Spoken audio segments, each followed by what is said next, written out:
Hello everyone नमस्कार टिके जानी यूट्यूब चैनल को स्वागत जनाऊँगी। आज रेसिपी हूँ गोटा माछ आंबुल बेसर केमती प्रिपरेशन करुँची चलतु देखी नब। गोटा माछ आंबुल बेसर पे मु कौन कौन नहीं देखु मसला धला सोरिष कला सोरिष जीरा तेजपत्री शुक्ला लंका पोस्त अदा रसुण पियाज कंचा लंका। चलतु आम मसला ग्राइंडर कर चलतु आम मसला भी ग्राइंडर होगा माछ को मेरीनेट कर चलतु माछ को मेरीनेट करवा चलते मैरिनेट करेंगे। मुझे बर्तमान लुण पकई मछरे मु कौ माछ नहीं हम हलदी पकईवा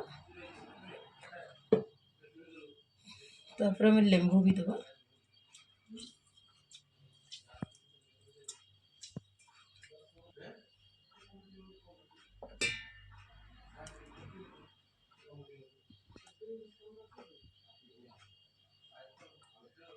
मुझे 5 चमचा मसला नहीं सोरिष तेल दबा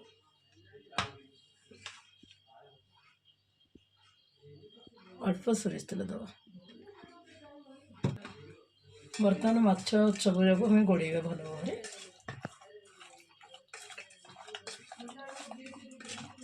मछरे मसला सब पसला भाई भल भाव गोड़ेदेवा। बर्तमान आम भी मैरिनेट माछ हो गला आम को 15 मिनट घोड़े रखीदे करवा।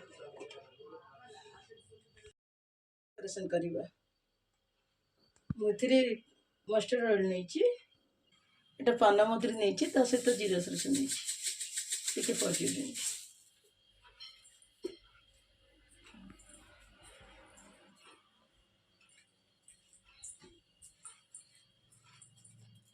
आ कि भूषण पत्र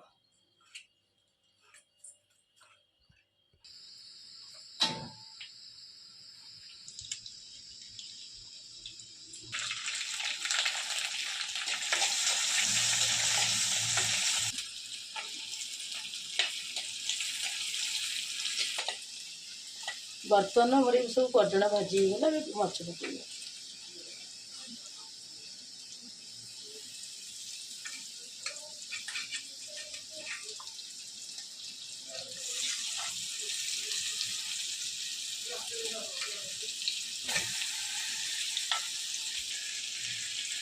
बर्तमान देखो तो मुझे सब माछ को देदेली बर्तमान घोड़े दबा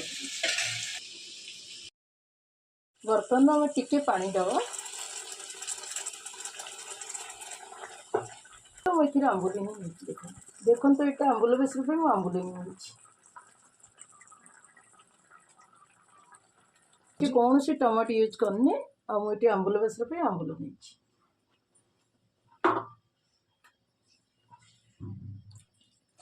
और टिके पानी देदेव।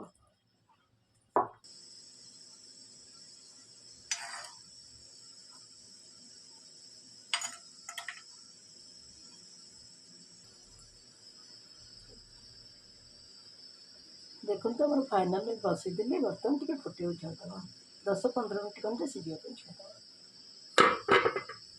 बर्तमान आमर भी गोटा माछ आंबुल बेसर हो गला आर टे कस्तूरी मेथी पकईदेव और टे धनिया पत्र पकईदेव। देखो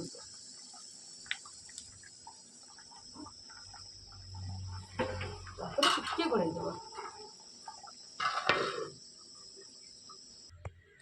देखो तो मोर भी फाइनल गोटा माछ आंबुल बेसर फाइनल हो गला देखापी कि जिते सुंदर आ खायापी से टेस्टी यहाँ मोर ओडिशा रे बहुत फेमस फेमस बनातु खातु अन्य मन को खुआतु केमती लगिला कमेंट बॉक्स जाकि कमेंट करंतु। रेसिपीटा जदि भल लगिला लाइक करंतु शेयर करंतु सब्सक्राइब करंतु।